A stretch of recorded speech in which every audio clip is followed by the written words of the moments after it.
Right ఇక జైలుకు కేటీఆర్ జనాల్లోకి కేసీఆర్ ఇదే ఇవాళ మన డిబేటబుల్ టాపిక్. సో దీంట్లో జాయిన్ అవుతూ ఉన్నారు మనతో పాటు మన్నే గోవర్ధన్ రెడ్డి గారు, బీఆర్ఎస్ సీనియర్ నాయకులు. నమస్తే గోవర్ధన్ రెడ్డి గారు.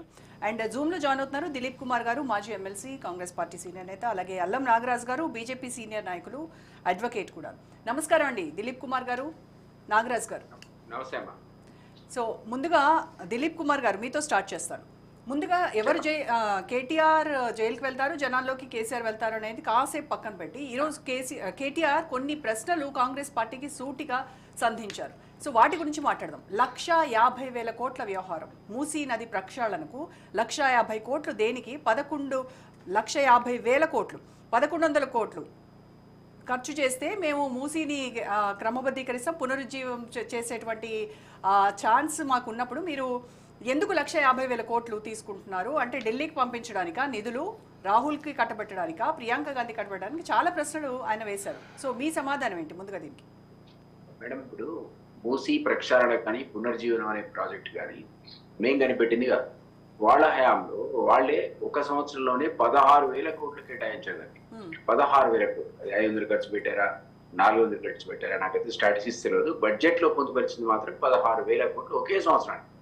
సపోజ్ అదే ప్రోగ్రామ్ వాళ్ళు కంటిన్యూస్ గా 5 ఏళ్ళు చేశారని అనుకుంటే, ఒకవేళ థర్డ్ టైం వాళ్ళకి అధికారం వచ్చుంటే అదే దాని ప్రకారమే అది దాదాపు 1,00,000 కోట్లు అయి ఉండేది. 1,00,000 కోట్లు. కానీ ఆయన ఏమంటున్నాడు, ఇట్లాంటి ఎవరి రిహాబిలిటేషన్ చేయకుండా, వైడనింగ్ చేయకుండా, ఎవరికి ఇబ్బంది కలగకుండా, ఏదో దాన్ని డీపనింగ్ చేసుకుంటూ, ఎస్టీపీలు పెట్టుకుంటూ ఇంకో రకంగా చేసి ఉండేవాడు అంటాడు. కానీ ఇప్పుడు చీఫ్ మినిస్టర్ గారి యొక్క విజన్ లో ఇంకా డిపిఆర్ రాలేదు. డిపిఆర్ వస్తుంది, ప్రజల ముందుకు ఉంటుంది, అసెంబ్లీలో చర్చకు వస్తుంది, విపక్షాలకు అందరికీ స్వపక్షం వాళ్ళకు కూడా అందులో మాట్లాడడానికి, వాళ్ళ అభిప్రాయాలు చెప్పడానికి కూడా అవకాశం ఉంటుంది. దాన్ని తదనుగుణంగా మార్చుకోవడానికి కూడా స్కోప్ ఉంటుంది ఎప్పుడైనా డిపిఆర్. కాబట్టి అదొక పెద్ద ఆందోళన చెందాల్సిన అవసరం లేదు. ఇందులో అడిషనల్ గా వాళ్ళే అంచనా వేసిన దానికంటే అదనంగా 50,000 కోట్లే ఉన్నాయనుకుంది, 50 లక్షల కోట్లు ఉన్నాయనుకుంది.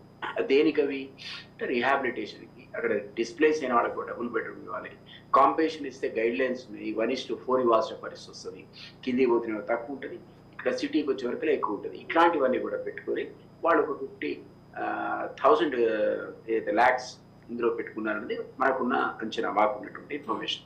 అది కాకుండా 150 lakh crores దీనికి పెంచడానికి కూడా అంత అవసరం రాకపోవచ్చు అన్నది సీఎం గారే చెప్పారు. ఎందుకంటే ఇది పీపీపీ మోడల్ అన్నాడు, అంటే public and private participation model. దాంట్లో ప్రభుత్వానికి ఉల్టా ఆదాయం వస్తుంది తప్ప ఖర్చు చేయాల్సిన అవసరం లేనటువంటి ఒక బిడ్స్ కూడా, కొన్ని స్ట్రెచెస్ కూడా ఉంటాయి. అది టూరిజంకి ఇస్తారు, లేదా జైంట్ వీల్ ఒకటి లండన్ ఐ లాంటిది పెడతామన్నాడు, అది పెడితే, లేదా హన్ రివర్ దగ్గర వీళ్ళంతా పోయి చూసి వస్తే రకరకాల పద్ధతులు ఆ డెవలప్ ఎట్లా చేస్తారా రివర్ చూసారు. సో వాటన్నిటికి కూడా కమర్షియల్ యాంగిల్ కూడా ఉంది. ఆ కమర్షియల్ యాంగిల్ ద్వారా ఆదాయం వచ్చినప్పుడు ప్రపోర్షనల్ గా ఎక్స్పెండిచర్ తగ్గుతుంది. కాబట్టి ఈ రోజు వరకు డిపిఆర్ లేకుండా, అసలు యాక్చువల్ ఎక్స్పెండిచర్ ఎందుకు పెడుతున్నామో తెలియకుండా ఊరికే మాట్లాడితే ఎట్లా పడితే అట్లా వాళ్ళే స్టార్ట్ చేసి ఆయన చెప్పాడు 32 ఎస్టీబీ ప్లాంట్స్ పెట్టామని. మనందరికీ తెలిసి 16,000 కోట్లు ఒక సింగిల్ ఇయర్ లో వాడు ప్రొవైడ్ చేస్తారని.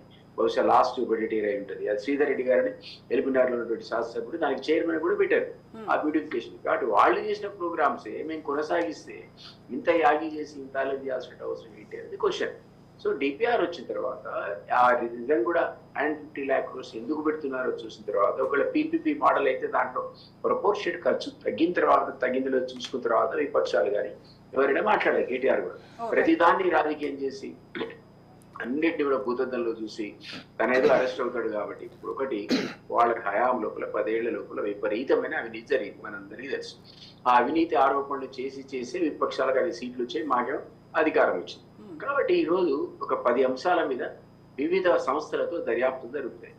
దిలీప్ గారు ఇంకొక విషయం కూడా ఆయన మాట్లాడారు, ఏంటంటే మూసీకి 2 వైపులా కూడా బఫర్ జోన్ అనేది ఉంది, బఫర్ జోన్ లో ఉండేటువంటి వాళ్ళని బయటికి పంపించేస్తున్నారు, వాళ్ళకి వేరే అక్కడ నుంచి పంపించేటువంటి ప్రయత్నాలు చేస్తూ ఉన్నారు అని. అసలు అక్కడ కట్టుకోవడానికి పర్మిషన్ ఇచ్చింది ఎవరు? వాళ్ళతో ప్రాపర్టీ ట్యాక్స్ కట్టించుకుంది ఎవరు? అప్పుడు గుర్తు రాలేదా ఇవన్నీ అని కూడా ఆయన క్వశ్చన్ చేస్తున్నారు. అమ్మా, మోస్ట్లీ బఫర్ జోన్ లో కూడా ఎంక్రోచ్మెంట్స్, రివర్ బెడ్ లో మీరు కట్టుకోవడానికి వీల్లేదు. ఒకసారి మీరు ఇల్లు కట్టుకున్నాక రిజిస్ట్రేషన్ శాఖ వాడు మీకు రిజిస్ట్రేషన్ చేస్తాడు, ఎలక్ట్రిసిటీ వాడు వచ్చి మీకు ఇల్లు ఉంటే కరెంట్ సప్లై ఇస్తాడు, మున్సిపాలిటీ వాడు వచ్చి డ్రైనేజ్కి అవసరం అయితే పర్మిషన్ ఇచ్చిపోతాడు. ఇవన్నీ ఏంటంటే వాళ్ళకి సంబంధం లేని అంశాలు. ఈ వ్యక్తి ఎందుకు ఇల్లు కట్టుకున్నాడు, ఈ కాలనీ ఎందుకు వచ్చింది అన్నది చాలా డిపార్ట్మెంట్కి సంబంధం లేదు. అది చూసుకోవాల్సిన వాడు వేరు, ప్రభుత్వం చూసుకోవాలి, రెవెన్యూ అథారిటీ చూసుకోవాలి, ఎంక్రోచ్మెంట్ రాకుండా చూసుకోవాలి. ఒకవేళ వచ్చింది అనుకోండి, ఈ మిగిలిన డిపార్ట్మెంట్ పర్మిషన్ లేదా ఉంటే అక్కడ నీకు కనెక్షన్ ఇస్తాడు, నువ్వు అప్లికేషన్ పెట్టుకుంటే డ్రైనేజ్ కూడా పర్మిషన్ ఇస్తాడు, అన్ని రకాల పర్మిషన్ తెచ్చుకోవచ్చు. మనందరికీ తెలుస్తుంది వాళ్ళ హయాంలో కూడా విపరీతమైన పర్మిషన్స్ ఇచ్చారు. అవన్నీ కూడా ఎంక్రోచ్మెంట్ అయినటువంటి స్థలాలు, యాక్చువల్లీ రివర్ బెడ్ లో ఉండకూడదు. వాటిని ఈ రోజు డిస్ప్లేస్ చేయాలంటే గతంలో వాళ్ళు అటెంప్ట్ చేయలేదు. పొలిటికల్ గా వాళ్ళకి దెబ్బ తగులుతుంది అనుకున్నారు ఏంటో, కానీ నిజానికి అవి చేయకుండా మ్యూజియం మీరు ఎట్లా వైడనింగ్ చేస్తారు, ఎట్లా బ్యూటిఫికేషన్ చేస్తారు, పునర్జీవం ఎట్లా చేస్తారు, అది చేయాల్సిన పరిస్థితిలో మీరు వాళ్ళకి కాంపెన్సేషన్ ఇవ్వాలి. సీఎం చాలా క్లియర్ అయిపోయాడు, ప్రతి వ్యక్తికి కాంపెన్సేషన్ ఇస్తాము, ఇవ్వకుండా ఒక్క సామాన్యుడే కానీ ఎవరిని కూడా డిస్ప్లేస్ చేయము, ఎవరికి నష్టం చేయకూడదు.